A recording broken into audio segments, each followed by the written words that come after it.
మొన్న చెప్పిన వెంకటస్వామి గారు దేశంలో ఉన్న మాల వాళ్ళందరినీ, పెట్టుబడిదారులని, భూస్వాములని అందరినీ ఏకం చేసి, డబ్బులున్న వాళ్ళని ఏకం చేసి, జడ్జీలని ప్రలోభపెట్టి రకరకాల ప్రయత్నాలు చేసి ఆనాటి సుప్రీంకోర్టు మన తీర్పును, వర్గీకరణ తీర్పును కొట్టేయించారు. ఎందుకు కొట్టేశారు ఆనాడు జడ్జీలు?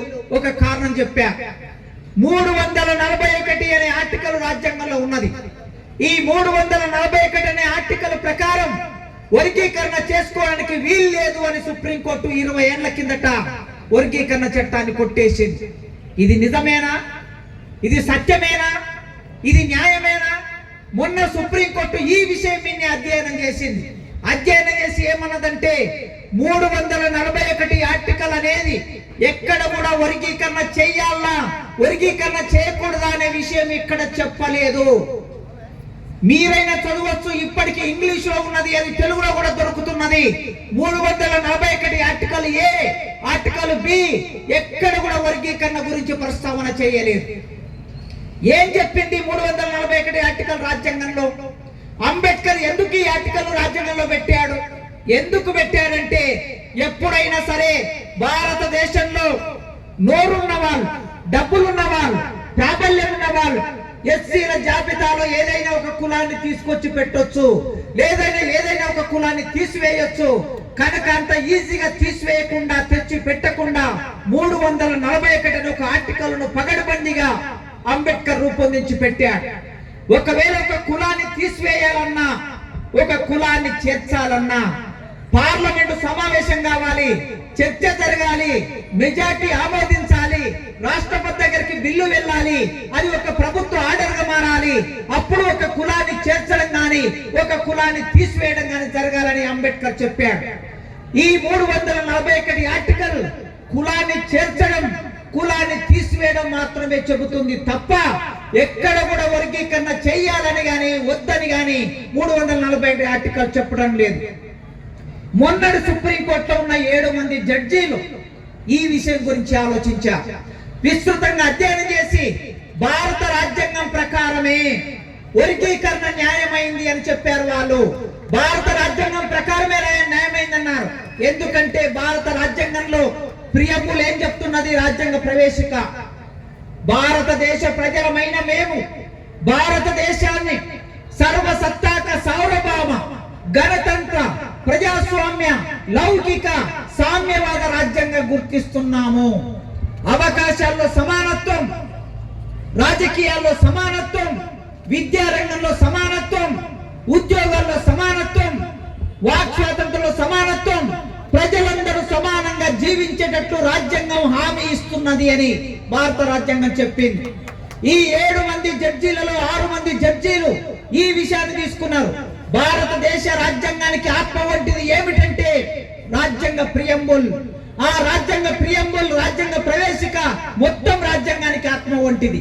ఆ రాజ్యాంగ ఆత్మ వంటి దాన్ని తీసుకొని ఆర్టికల్ 15 చెప్పారు, ఆర్టికల్ 16 చెప్పారు. ఆర్టికల్ 15 ప్రకారం మనుషులందరూ సమానమే అని చెప్తున్నది ఆర్టికల్ 15. ఆర్టికల్ 16 ఏం చెప్తున్నదంటే ఉద్యోగాలు పొందడానికి ప్రతి మనిషికి, భారతదేశంలో పుట్టిన ప్రతి ఒక్కరికి హక్కు ఉన్నది. అందరికీ ఉద్యోగాలు సమానంగా రాజ్యం అనేది కల్పించాలని ఆర్టికల్ 16 చెప్తున్నది. ఈ సుప్రీంకోర్టు జడ్జీలు 6 మంది ఏమన్నారంటే ఆర్టికల్ 15, ఆర్టికల్ 16 ప్రకారం, ప్రియంబుల్ ప్రకారం భారతదేశంలో ఉన్న ఎస్సీ రిజర్వేషన్ ను రాష్ట్ర ప్రభుత్వాలు వర్గీకరణ చేసుకోవడానికి రాజ్యాంగమే అంగీకరిస్తున్నదని వాళ్ళు తీర్పిచ్చారు. మిత్రులారా, మన మిత్రులు ఏమంటున్నారు, మన అన్నలు ఏమంటున్నారంటే రాజ్యాంగానికి వ్యతిరేకంగా జరిగింది ఇది అంటున్నారు. మన అన్నలైన మేధావులు ఏమంటున్నారంటే రాజ్యాంగబద్ధంగా జరగాలంటున్నారు. రాజ్యాంగానికి వ్యతిరేకంగా ఎక్కడ వర్గీకరణ జరగలేదు, గతంలో జరగలేదు, మొన్న ఇచ్చిన తీర్పులో లేదు. రాజ్యాంగబద్ధంగానే తీర్పిచ్చారు గనక రాజ్యాంగాన్ని రక్షించడంలో మనం ముందుంటాం, రాజ్యాంగాన్ని ప్రచారం చేయడంలో మనం ముందుంటాం, రాజ్యాంగానికి ఏమైనా ఆటంకం ఏర్పడితే మనం ముందుంటాం. కనుక రాజ్యాంగం ప్రకారమే వర్గీకరణ జరగాలి, జరుగుతున్నది. దానికోసమే సుప్రీంకోర్టు తీర్పిచ్చిందనే సమాధానాన్ని మనం చెప్పాలి. ఇంకా రెండో ప్రశ్న వాళ్ళు ఏమేస్తున్నారంటే వర్గీకరణ జరిగితే మాల మాదిగల మధ్య ఐకమత్యం దెబ్బతింటుంది అంటున్నారు. ఈ ఐకమత్యం అనే వాదన ఎక్కడిది? ఈ వాదన ఎక్కడి నుంచి వచ్చింది? మాల మాదిగల మధ్యన ఐకమత్యం అనే మాట వచ్చినప్పుడు ఎక్కడికి వెళ్ళాలి? 100 సంవత్సరాల వెనక్కి వెళ్ళాలి. ఆనాడు అంబేద్కర్ రిజర్వేషన్లు కావాలని అంబేద్కర్ అడిగితే గాంధీ రిజర్వేషన్లు వద్దన్నాడు. ఎందుకు వద్దన్నాడు? రిజర్వేషన్లు ఇస్తే దళితులు ఇతర కులాల వాళ్ళు రెండుగా దేశం విభజన జరుగుతుంది, మన మధ్యన ఐకమత్యం దెబ్బతింటది. స్వాతంత్రం వచ్చింది గనక మనం అందరం మంచి రాజ్యాన్ని రూపొందించుకొని మంచి పరిపాలన చేసుకుందాం, రిజర్వేషన్లు ఎందుకు అంబేద్కర్ నీకు అని అడిగాడు. అడిగితే అంబేద్కర్ ఏమన్నాడు? 1000 సంవత్సరాలుగా గుడికి బడికి సంపదకి రాజ్యానికి దూరంగా ఉన్నటువంటి మేము మనుషులుగా చూడని మమ్మల్ని ప్రధాన సవంతులోకి మేము రావాలంటే మాకు చదువుకోవడానికి, ఉద్యోగం చేయడానికి, రాజకీయాల్లోకి రావడానికి మాకు హక్కు కావాలి. ఆ హక్కు రిజర్వేషన్ ద్వారానే వస్తుందని అంబేద్కర్ అడిగాడు. గాంధీ ఏమన్నాడు? విడిపోవడం అవుతుంది అన్నాడు, ఐకమత్యం దెబ్బతింటుంది అన్నాడు. ఆనాడు గాంధీ మాట్లాడింది తెలంగాణకి ఆంధ్రకి మధ్యన చర్చ వచ్చినప్పుడు తెలంగాణ ప్రజలందరూ 4 కోట్ల మంది ప్రజలు తెలంగాణ కావాలని అడిగారు. ఆంధ్ర వాళ్ళు ఏమన్నారు? మనం విడిపోవద్దు విడిపోవద్దు, అన్నదమ్ములాగా మనం కలిసి ఉందామని ఆంధ్ర వాళ్ళు అన్నారు. తెలంగాణ వాళ్ళు మాకు ప్రత్యేక రాష్ట్రం కావాలన్నారు. ఇక్కడ ఐకమత్యాన్ని తీసుకొచ్చారు. వర్గీకరణ ద్వారా ఎవరి ఫలాల వాళ్ళకి 15% రిజర్వేషన్ ఈ రాష్ట్రంలో ఉన్నటువంటి సింధులకి, డక్కలకి, మాస్టర్లకి, బుడుగ జంగాలకి, బైండ్లకి, అన్ని కులాలకి, వాళ్ళు నీరటకాళ్ళైనా, వాళ్ళు బ్యాగరులైనా, దాసర్లైనా, ఎస్సీలలో ఉన్న 59 కులాలకి సమానంగా 15% రిజర్వేషన్ ఎవరి జనాభా ప్రకారం వాళ్ళ పంచుకుందామని మనమంటే వాళ్ళు ఏమంటున్నారు? ఐకమత్యం అంటున్నారు. గాంధీ చెప్పిన ఐకమత్యం, ఆంధ్రులు చెప్పిన ఐకమత్యం ఇవాళ మన అన్నలు చెప్తున్నారు. కనుక ఎప్పుడైనా సరే మిత్రులారా మీరు గుర్తు పెట్టుకోండి, ఇక్కడ కూర్చున్న వాళ్ళు చాలా మంది మీ ఇళ్లలో 2, 3, 4 అన్నదమ్ములు ఉండి ఉంటారు. తండ్రి ఆస్తి సంపాదిస్తే 10 ఎకరాల భూమి సంపాదిస్తే 5 మంది అన్నదమ్ములు ఉంటే మనిషికి 2 ఎకరాల చొప్పున తండ్రి అందరికి పంచిపెట్టాడు. అందరూ సంతోషంగా, అందరూ ఐకమత్యంతో ఉంటారు.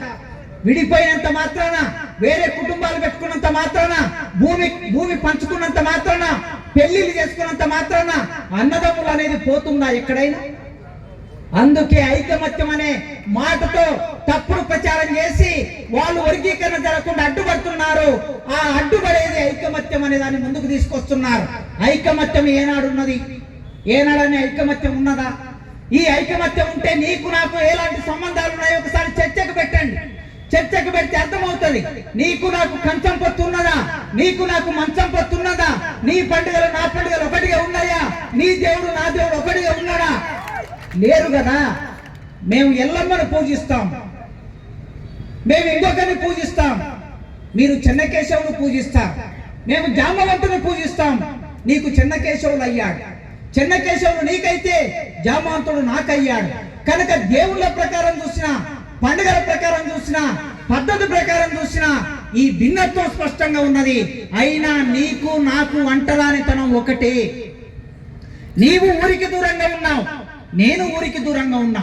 మన ఇద్దరిని కలిపింది గనక ఈ అంటరాని తనానికి వ్యతిరేకంగా ఈ దేశంలో, ఈ రాష్ట్రంలో పోరాటం చేయవలసిన బాధ్యత మన మీద ఉన్నది. ఇప్పటి వరకు మిత్రులారా ఎన్ని రకాల పోరాటాలు జరిగిన పోరాటాల్లో ఇక్కడ కూర్చున్న కృష్ణన్న ముందున్నాడా లేదా అనేది 30 ఏళ్ల చరిత్ర ముందు పెట్టుకొని చూడండి. గీతారెడ్డి అనే ఒక మంత్రిని ఆనాడు ఒక నాయకుడు తప్పుడు మాట మాట్లాడితే గీతారెడ్డి మాలాని చూడలేదు మందకృష్ణన్న.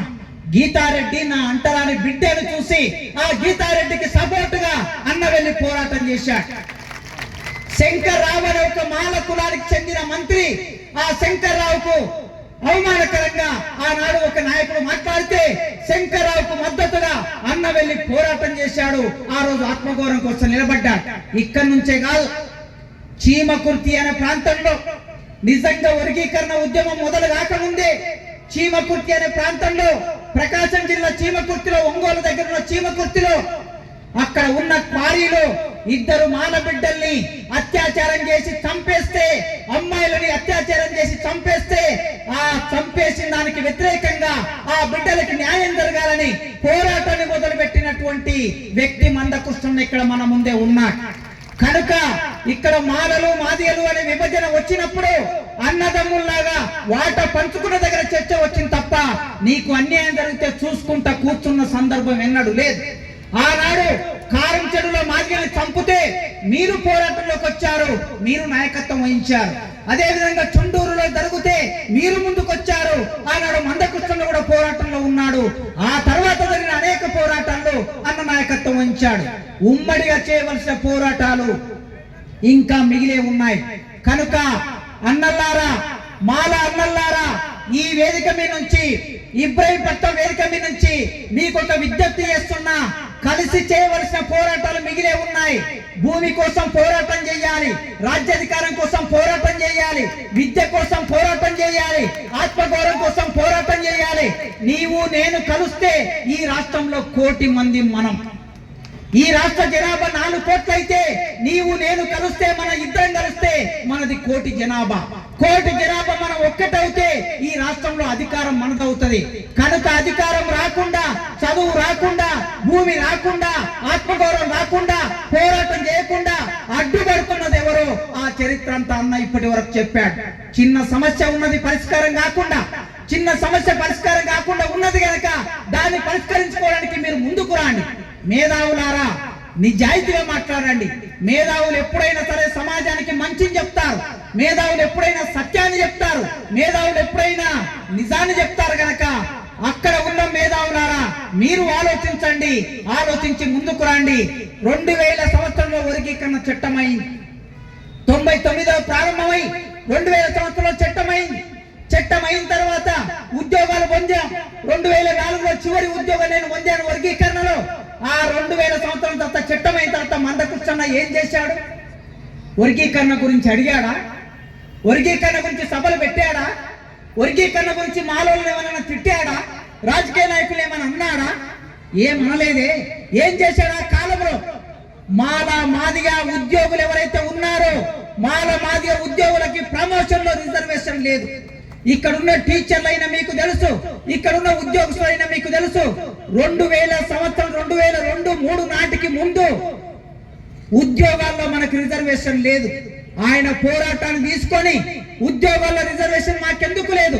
ఒకసారి ఉద్యోగంలోకి, ఒక క్లర్క్ ఉద్యోగంలోకి వస్తే, జూనియర్ అసిస్టెంట్ ఉద్యోగంలోకి వస్తే మొత్తం జీవితం అంతా జూనియర్ అసిస్టెంట్ గా, జీవితం అంతా చెప్రాసిగా, జీవితం అంతా క్లర్క్ గా రిటైర్ అయిపోయేది ఎందుకు మాకు? మీరు మాత్రమే ఆఫీసర్లు ఎందుకు అవుతున్నారని పోరాటాన్ని మొదలుపెట్టి ఈ రాష్ట్రంలో ప్రమోషన్లలో రిజర్వేషన్లు సాధించిన నాయకుడు ఆయన ఉన్నాడు కదా. కేవలం మాదిగొల్లకే రిజర్వేషన్లు వచ్చాయా? మాదిగొల్లే ప్రమోషన్ పొందారా? అన్ని కులాలు, ఎస్సీలో ఉన్న అన్ని కులాలు ప్రమోషన్లు పొందారు కదా. అందుకే వర్గీకరణ సమస్య పరిష్కారం అయితే మనం ముందుకు వెళ్ళడానికి ఇంకా చాలా మార్గాలు ఉన్నాయి గనక ముందుకు వెళ్ళే ఒక ఎజెండా ఉంది. మీరు ఇప్పటికైనా అర్థం చేసుకోండి, ఇది మన మధ్యన ఘర్షణ కాదు.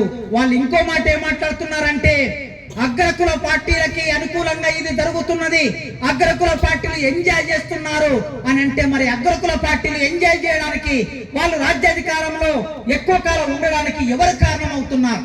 ప్రతిసారి వర్గీకరణ చట్టం ముందుకొచ్చినప్పుడల్లా హైకోర్టులో వేసింది మీరే, హైకోర్టులో 2 సార్లు వేసింది మీరే, సుప్రీంకోర్టులో 2 సార్లు వేసింది మీరే, మళ్ళీ ఇప్పుడు పిటిషన్లు వేసింది మీరే, మళ్ళీ హైకోర్టులో పిటిషన్లు వేస్తున్నది మీరే. కనుక పేద మాల ప్రజలారా, గూడు లేని మాల ప్రజలారా, అన్నం లేని మాల ప్రజలారా, విద్య లేని మాల ప్రజలారా, ఉద్యోగం లేని మాల యువకులారా, మీరు ఆలోచించండి. వర్గీకరణకు వ్యతిరేకంగా జరిగే పోరాటం వలన మీకు ఇల్లు రాదు, మీకు ఉద్యోగం రాదు, మీకు చదువు రాదు, మీకు ఆత్మగౌరవం రాదు.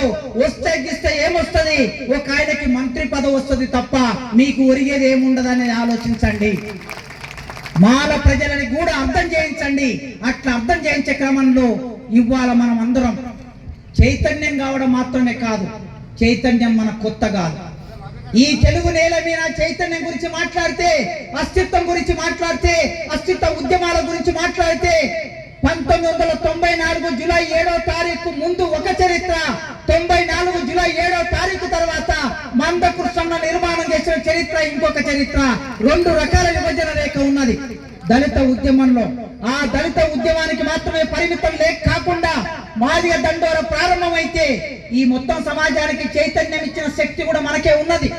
మాదిగ దండోర ప్రారంభమైతే మనల్ని చూసి చాకలు చాకిరేవ దెబ్బ వేశారు, మనల్ని చూసి గొల్లల్లో గొల్ల కుర్మ డోళ్ళు దెబ్బ వేశారు, మనల్ని చూసి లంబడోళ్ళు నంగార బేరు వేశారు, మనల్ని చూసి ఆదివాసులు తుడు దెబ్బ మోగించారు, మనల్ని చూసి సప్పండ కులాలు వాళ్ళు సంఘాలు పెట్టుకొని ఈ రాష్ట్రంలో ముందుకొచ్చారు.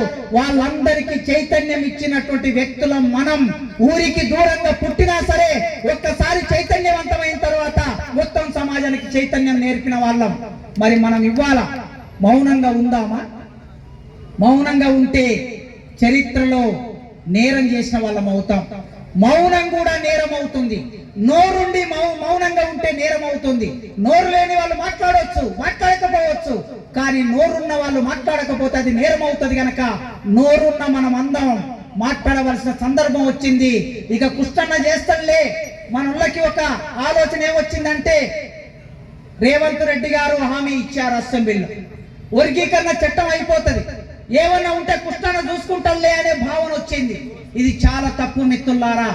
ఈ మధ్య కాలంలో మేము ఉద్యోగుల సభల కోసం పోతే ఉద్యోగులు 1000 మంది 2000 మంది ఉంటున్నారు ఆ ఏరియాలో, కానీ సభకొచ్చే వాళ్ళు 50 మంది 100 మంది 150 మంది వస్తున్నారు.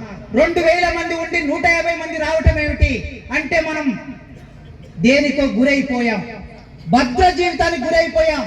ఒకప్పుడు జొన్న రొట్టెలు కట్టుకొని సద్ది కట్టుకొని కారం మెతుకులు కట్టుకొని హైదరాబాద్కు వచ్చి మన తండ్రులు మన తల్లులు చలిలో ఒడుకుకుంటూ ఉద్యమం చేశారు. మన కోసం ఉద్యోగాలు వచ్చాయి.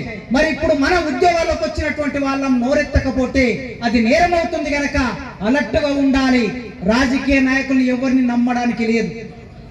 వాళ్ళకు కావాల్సింది పదవి, వాళ్ళకు కావాల్సింది మంత్రులు, వాళ్ళకు కావాల్సింది డబ్బు. ఎవరు డబ్బు ఇస్తే ఎవరు పదవి ఉంచితే వాళ్ళ వైపు ఆలోచిస్తారు. గనక రేవంత్ రెడ్డి గారు మాట ఇచ్చారు గనక నెరవేరుతుంది అనుకోకండి. రేవంత్ రెడ్డి గారు